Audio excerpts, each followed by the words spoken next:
కోలీవుడ్లో ఇప్పుడు ఎక్కడ చూసినా విజయ్ విడాకుల గురించే చర్చ జరుగుతుంది. స్టార్ హీరో విజయ్ ఇప్పుడు ఏం చేయబోతున్నారు ఈ విషయంలో అంటూ ఎన్నో ఊహాగానాలు వస్తున్నాయి. విడాకులు కోరుతూ ఇప్పటికే విజయ్ భార్య సంగీత కోర్టుకెక్కారు. తన భర్తకు వేరే హీరోయిన్తో సంబంధాలు ఉన్నాయంటూ సంగీత ఆరోపిస్తున్నారు. సంగీత మాటలను నిజం చేసింది త్రిష కూడా.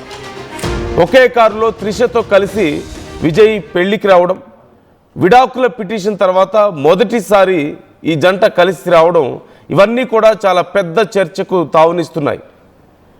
విజయ్ భార్య చేసినటువంటి కామెంట్స్కు ఇప్పుడు విజయ్ త్రిష కలిసి ఆ పెళ్లికి అటెండ్ అవ్వడం అనేది మరింత బలాన్నిస్తోంది.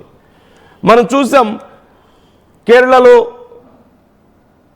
అక్కడి బీజేపీ నాయకులు, కేరళ అలాగే తమిళనాడులో బీజేపీ నాయకులు ఈ విషయం గురించి చర్చిస్తూ వస్తున్నారు. ముఖ్యంగా తమిళనాడు బీజేపీ అధ్యక్షుడు హీరోయిన్ని వదిలి ముందు త్రిషతో నీకున్నటువంటి సంబంధాలను తెంచుకొని కొంచెం ఫ్యామిలీ మీద ఫోకస్ పెడితే బాగుంటుంది, నువ్వు రాజకీయాల గురించి తర్వాత సంగతి అంటూ మాట్లాడితే అది చాలా పెద్ద గందరగోళం అయింది.